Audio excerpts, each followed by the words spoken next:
I had been paying for my parents' living expenses, but at TA Christmas party, I found out they earmarking me as a low-educated freeloader. So I cutties and stopped sending them money. The next month, I am Rebecca, a fashion designer. I am currently 26 years old. I was born and raised in a small town in the countryside.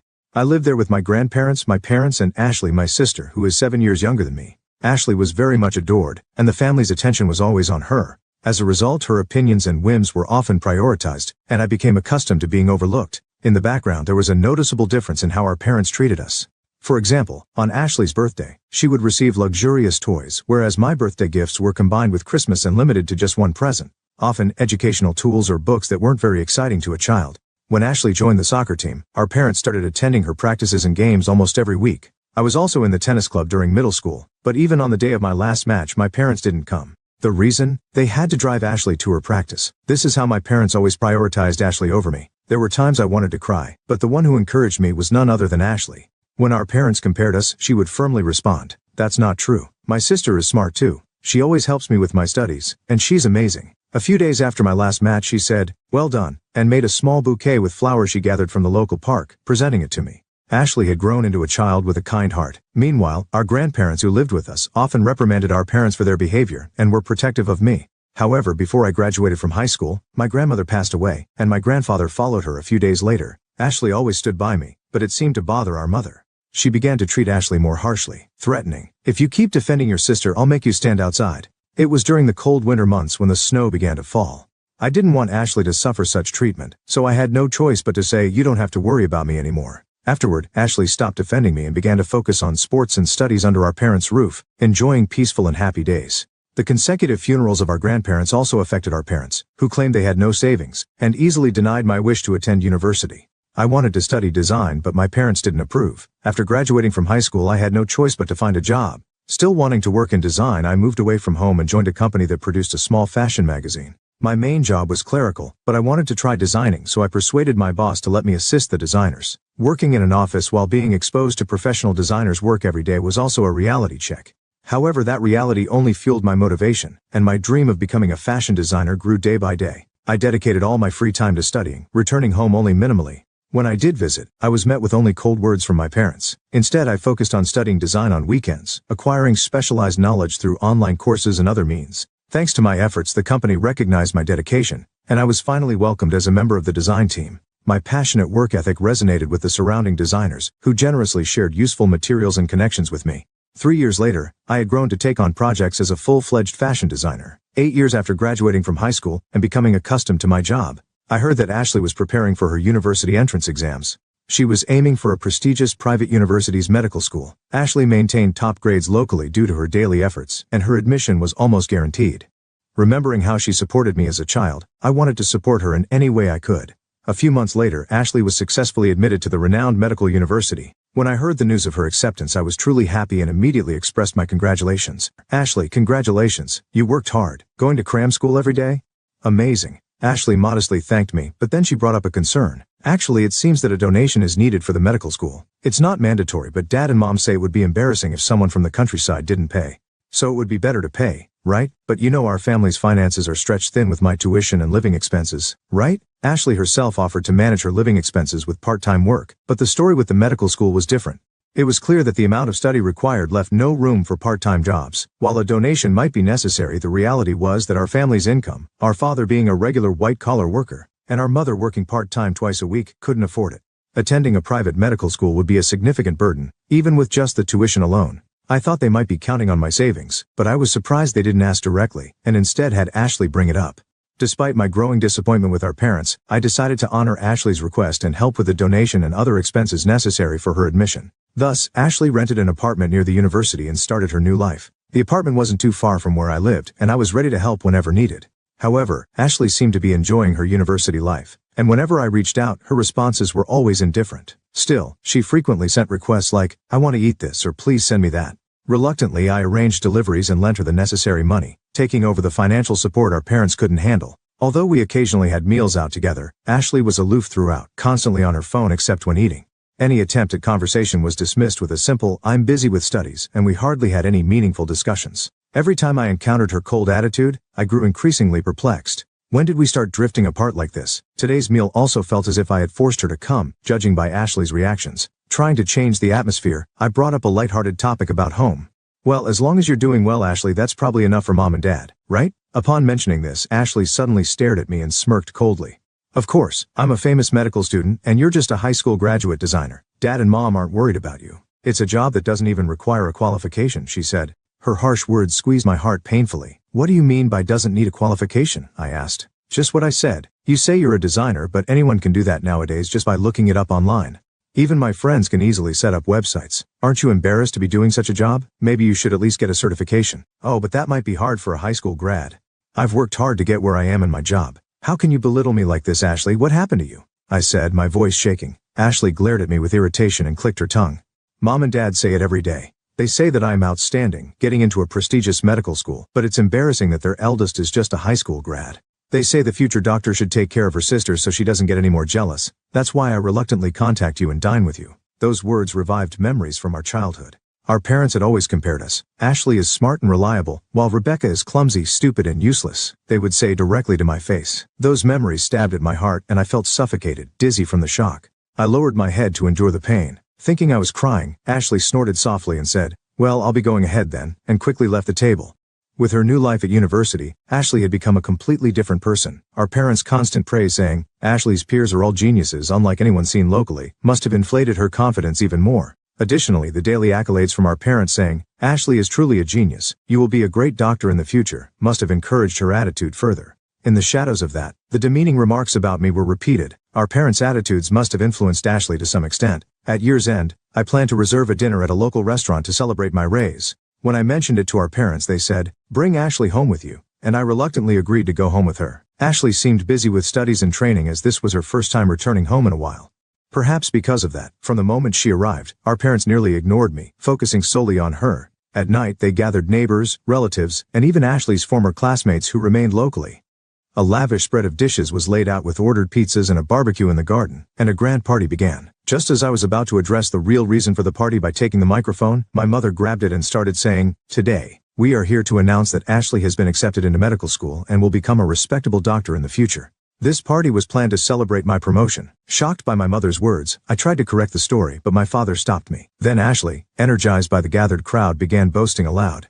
"My mother wants me to come home more, but I'm studying at a prestigious private university and moreover in the medical department. So you must understand it's not easy for me to just come home. In medical school, we often need to cooperate as a team, not just individually. So if I alone return home, it causes trouble for others. Everyone asks me for help when they don't understand something, and it's a bit overwhelming." I quietly slipped away into the kitchen, pretending to prepare the stew. However, Ashley's boastful words still reached my ears. While it was inevitable that our parents and relatives would praise Ashley, it must have been painful for the neighbors and former classmates to hear her boasting. As Ashley's monologue continued one-sidedly, a neighbor, tired of listening, took the opportunity when I brought some drinks to strike up a conversation. "By the way, Rebecca, you're working hard in design, aren't you?" But Ashley and her parents immediately shook their heads and denied it. "She's trying, sort of, but not much can be expected. It's embarrassing that Rebecca is just a high school graduate. She's so different from Ashley," my mother said with a hint of disdain. My father agreed, nodding. Yes, while my sister sitting beside them seemed to understand that she was being praised, displaying a proud smile. In the room there were many people who had only finished high school and were working, as well as parents with children in similar situations. While alcohol and food were being served, everyone tried to keep a composed expression, but it was evident that they were somehow enduring this situation. The only ones who seemed unaware were my parents and Ashley. I couldn't stand the unpleasant atmosphere, and tried to leave without saying a word. However, Ashley stopped me.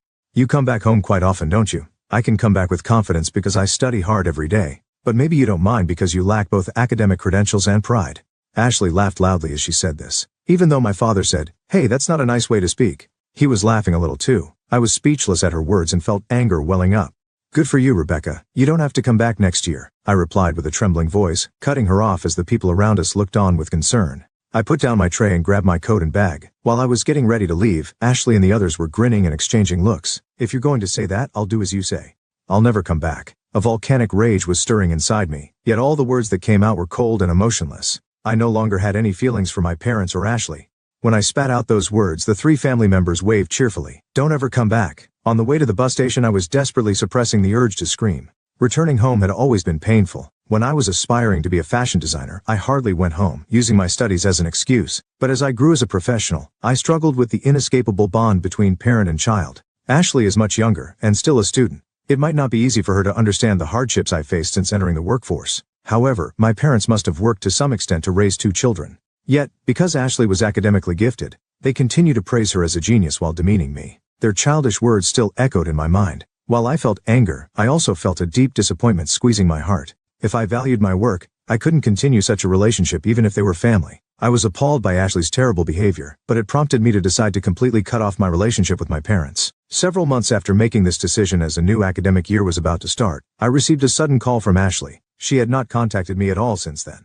She also sent multiple messages saying, "Please answer the phone." Reluctantly, I picked up. "Hey, what about my tuition?" There was a mix of fear and urgency in Ashley's voice. I answered calmly. "I paid for the admission fee, donation, and your 1-year tuition." "No, I mean the tuition for the 2nd year. The university is telling me to pay it quickly because it hasn't been paid yet for this year." "What are you telling me this for?" Ashley was at a loss for words on the other end of the line. Indeed, I had used my savings to pay for Ashley's expensive tuition, but what I paid was the admission fee, donation, and tuition for the 1-year. As a result, my savings had decreased significantly, and I had planned to make further payments gradually. So the tuition for the following years was, of course, still unpaid.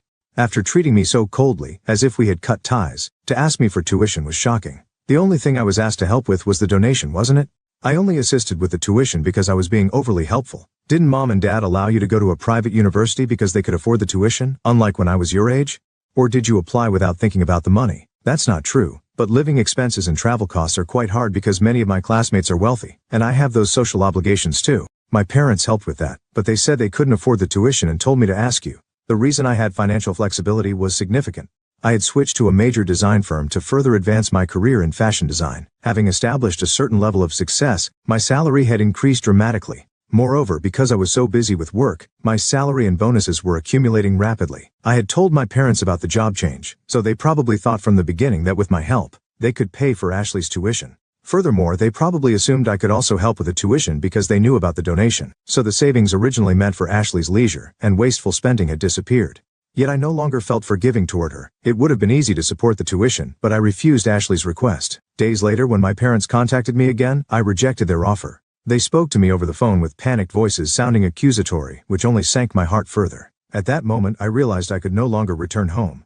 They were only counting on my money, not truly wanting my support as a family member. There was no reason to be exploited for my savings without any discussion. Ashley called me almost every day, crying over the phone. If there had been even one sincere apology, I might have reconsidered. However, her words were always, "Please pay for my tuition. If this continues, I'll be expelled. I'm doing scholarships and part-time jobs, but it's not enough at all. What do you think everyone will think if a student as excellent as me gets expelled? I'll pay back the money once I become a doctor. We're family, so please help me." The messages left on the answering machine were all similar. Among them was a surprising statement. "If you're worried about not being able to come home, I'll tell them that too." After backing up these messages, I immediately deleted them from my smartphone. Then I sent a message to my sister and decided to completely block her contact. I think people who look down on others should not become doctors. Thus, I cut off contact with my family and welcomed a new spring.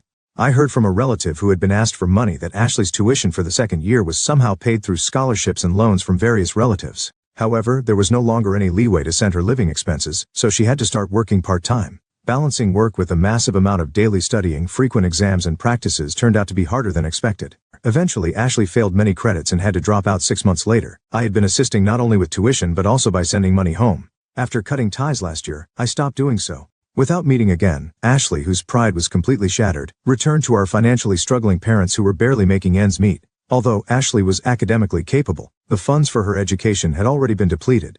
Nonetheless, she didn't look for work locally. Instead, she spent her days playing games and venting her anger and isolation. I heard from a neighbor that voices arguing could be heard from the house at night. Since our parents had always doted on Ashley, they seemed unable to stand up to her. When I saw my parents in the neighborhood, they always looked exhausted.